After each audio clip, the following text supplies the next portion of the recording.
السلام عليكم ورحمة الله وبركاته. كغواړئ چې الله جل جلاله درته وګوري نو دا کلمات یې ووایاست. روایت کې راځي وایي که دا کلمات یې څوک وایي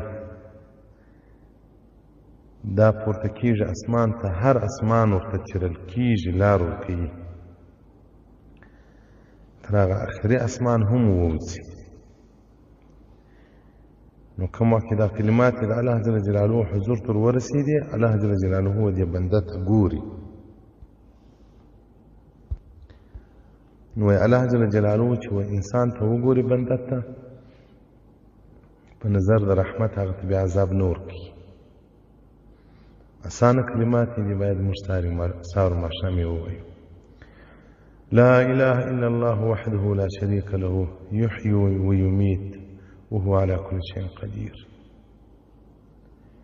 لا نست إله لائق عبادة إلا خمسنا الله الله جل جلاله وحده يواجه الله مستحق عبادة لا شريك له دلر شريك نست يحيي ويميت الله ژوند ورکوي انسانانو ته او مرګ ورکوي وهو على كل شيء قدير پر هر څه باندې قادر دی.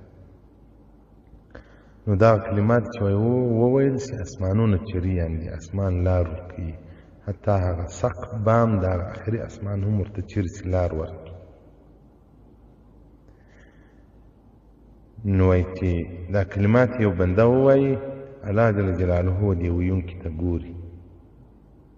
نو وحق على الله عز وجل، الله جل جلاله دا حق پر ځان لازم ګرځولی چې یو بنده ته په نظر د رحمت وګوري، هغه بنده ته الله جل جلاله بیا عذاب نه ورکوي.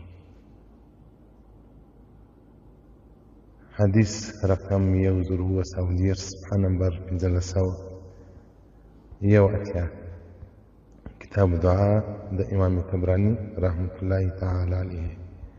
نو دا كلمات ډېر وایست، سهار و ماښام یې وایست، الله جل جلاله رحمت کې لانده سي. نو بنده ته چې الله په نظر د رحمت وګوري هغه انسان ته الله جل جلاله بیا عذاب نه ورکوي. والسلام علیکم ورحمة الله وبرکاته.